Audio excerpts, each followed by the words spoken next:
Channel, and today I'd like to introduce you to my beautiful daughter Yulanda. Hi guys! Now she happens to be my eldest, but she looks the youngest of them all, believe it or not. Oh yes. Oh yes. Oh yes. I want to take Yulanda back a few years ago when I was packing for China because my job involved me travelling quite a lot, and quite a lot of the time I'd be going to Hong Kong, China, Far East. And this particular day I was packing. So Yulanda, Tanya and Chantal were all on my bed with the laptop. And they kept asking me questions like, Mummy, what would be your ideal man? And I'd say, 6 foot. What would be your ideal, does he have to be black or white? And I said, well, preferably a black guy, but you know, whatever.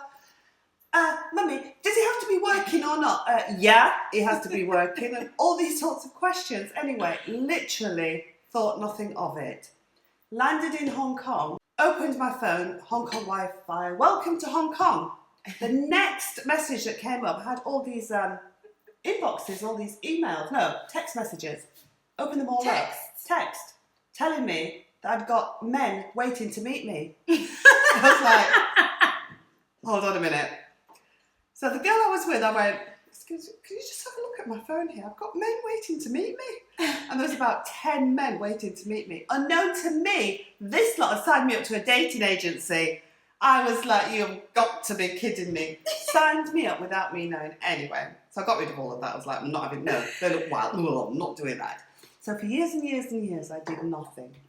Then, 31st of December, 2016, I decided about time.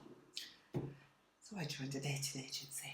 Which one did you join? Well, I went to Elite Singles first. Oh yeah. But then I looked at the prices and I thought the prices were a bit pricey, so I went to eHarmony because I did a bit of research. No, I'll take that, but I didn't do any research. Chantal did a bit of research and she said to me, Mum, you need to be on eHarmony. Much better class of men. I was like, really?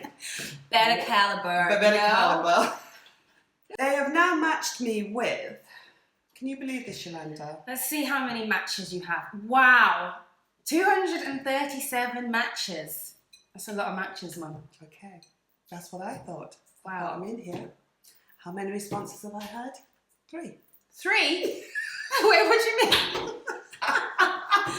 So how does it work? So they match you up. So you create a profile. Yeah. Obviously the guys have created a profile. Yes. So depending on what kind of things you both like will depend on if you're a match or not. Yeah.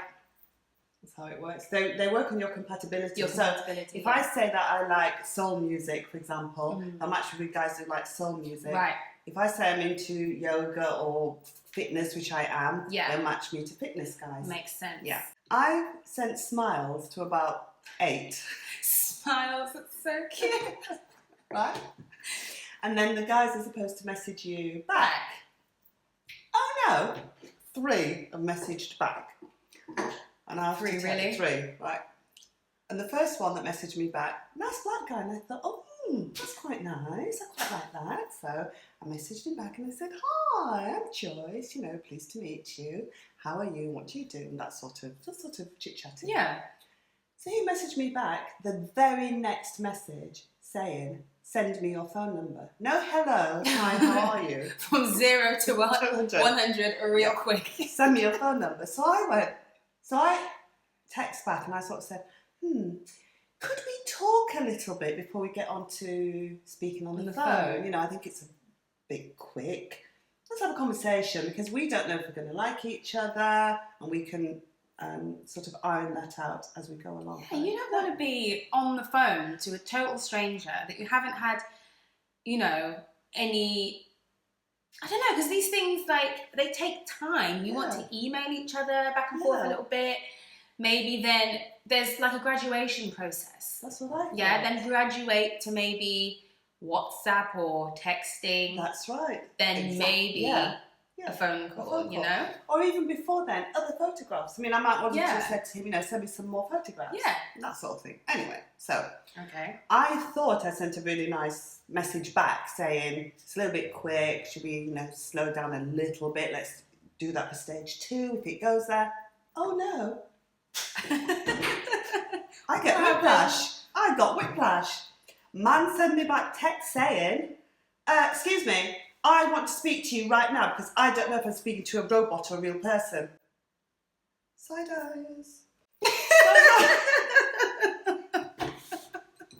I was like, a robot or a real person? Is he okay? So I thought to myself, wow, something must have really happened in your life why you're so on it. So I sent a message back and I said, okay, I really understand that, but I can assure you I'm a real person. Yeah.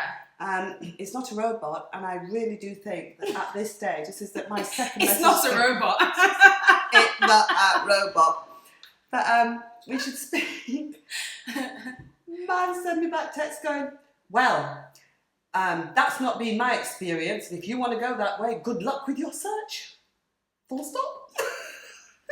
Delete. Done. I was like, wow, that was so rude.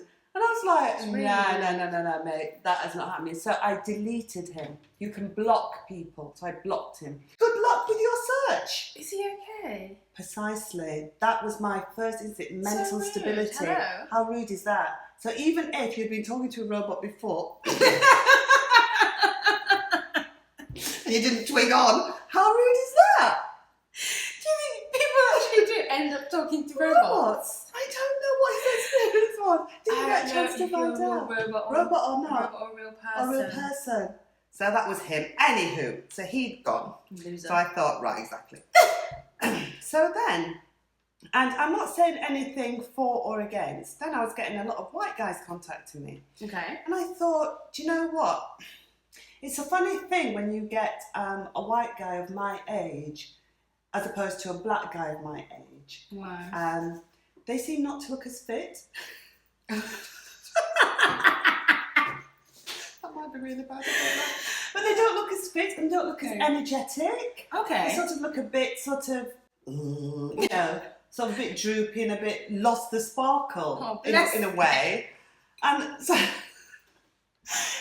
I thought, okay, before I go any further, I'm going to go back to my sort of settings and dismiss all of because you can put down English men or white men, white origin, Chinese, Indian, all the way down. So I crossed all of those out and I just put Afro-American, Afro-Caribbean, black guys. So for 3 days I sat here with nothing. Not one person. Where are these black guys? Where are they? So I had to go back and this time I put men from Mars. I put everybody. Aliens. I ticked every profile. Yes, because you've got to. I just 3 days and nothing. Yet on a day when I ticked everybody, I get at least 6 or 7 potential guys. So there is a definite, imbalance of black guys to Caucasian guys. Yeah. And not only that, Yulanda, when you do have black guys, because every single black guy that pops up, I send a smile. How many have responded? That one. That rude one. A-hole. None of the others have responded. I even ticked one that I should have blocked, just on the off chance. Nothing. So I don't understand why they're on there. Yeah. And a beautiful, vibrant, delicious black woman comes on looking for love. Sends you a smile. And you don't reply. Well, what the hell are you looking for then? That's what I'm wondering. So, nothing. So, I've had no contact whatsoever with any black guy on this... eHarmony. The whole of eHarmony. There's thousands. From the 31st of December to today, no black guys contacted me or sent me a smile or nothing. Anyway, the guys that have sent me... a smile, I've responded. Okay. One of them lived too far away, so that fiddled out. Another one fizzled. Fiddled. We haven't got to the fiddling part yet. I'm saying nothing. Nothing. I'm saying nothing. Fizzled out. Fizzled out, so that was fine. Another one, I actually forgot to check my harmony, so it was like 2 or 3 days later, and I went and said, oh, I'm really sorry, I forgot to respond, but then I did respond, nothing. And then another nice gentleman is talking to me, and yeah, that's it. So like 1 to the 3. What's he saying then? Well, he sort of, asked me any question you want to ask me. I'm like, what question do you want to ask you? So that's sort of there, but not. Okay. So really, in all this time with 237 matches, 0. And it's not about eHarmony, it's about, because as far as I'm concerned, eHarmony is doing a great job in trying to match people. Yeah. Really appreciate that. But it's just the guys. And then I'm going to do some red flags. Red flag, I wish I had a red flag. Red flag number 1. Guys, do not post your picture with any women, I don't care if they're your daughter, dangling in the background.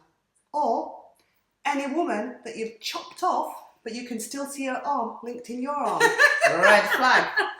Right? Second red flag. Do not show off your body if you've got droopy man boobs. Make sure your body is buff or wear a t-shirt. Okay? Moobs. Moobs. But not moobs, not even pert moobs. Droopy moobs. Lying on a beach on your sunbed with your droopy man boobs. It's not happening. Red flag number 3. Do not take your photograph with a group of men with no other single photograph on the side. Who are you? Exactly. The ugly friend? Why would Or you the do good-looking that? friend? Why would you do that? Take a photo of in a group of guys and you don't know who it is. But you no. can at least circle his face. Yes. Put a point to that. It's me. Red flag 4. When you're taking a photograph with your buff sons, make sure you chop them out. Because my eyes are all over your buff sons, mate, and I know it may be bad. And I see the little wrinkly in the middle. I think, whoa, leave your buff sons out of the shot. Okay. So that was 4. This So is you now want 5. number 5. Okay. Red flag 5. Let me think. Dogs, cats, buildings, cartoons, and no other picture. For the avatar? Yeah, like, excuse me? So I'm going to look at the Eiffel Tower and decide that you're a match for... no, I'm not. So confused. I'm so confused. So this is red flag number 6. They take a picture of the top of their head. So their thumbnails come up with their foreheads. Oh, great, guys. Yeah, I'm really going to click into that one. I haven't got time to be clicking on your forehead to see what the rest of your face looks like. So that's not happening, right? So you are hidden, right? So all of that lot's hidden. Oh Don't. dear. Sips tea. Sips tea. And I can't really think of any more. But there are probably a couple more that I haven't thought of. So has all of this, I don't know, has all of that put you off carrying on with like online dating? Because it sounds like a lot of it could put a lot of people off. Yeah, it's quite a strange one because it's a new format. Because I'm quite old school. I used to go down to my club, do my little shimmy and meet somebody. Well, there's no clubs to go down and do a little shimmy nowadays. Yeah. And when you do, I don't know if the same dating rules apply. I don't know if a gentleman would come up and ask you if you wanted to dance or ask you if you wanted a drink without having that ulterior motive. So I'm not sure that all still works. Yeah. So I don't mind this, but it's quite detached and quite remote. Yeah. It can be quite cold, can't it? Yeah. And very, I don't know, but that's the way the world has gone. Like everything is online, everything's digital, everything's on the internet. People sit in their house, you can sit under your duvet in your pajamas, exactly, talking to a guy online. Yeah. And I don't know, it's good, but then it has its downfalls. Yeah. But then so does like when you go out, try and meet someone, Because you can have exactly the same experience. You can go out, meet someone, and he ends up being an absolute douchebag, and it's a total waste of time. So at least online, you can go at your own pace, take your time, ask them what you need to ask them, build up some sort of relationship, and then, like I said before, there's like different levels.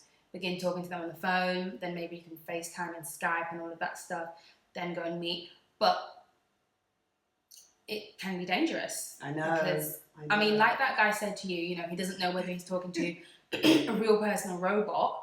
Yeah. I get what he means, but he didn't need to be so rude about it. Yeah. But it's like,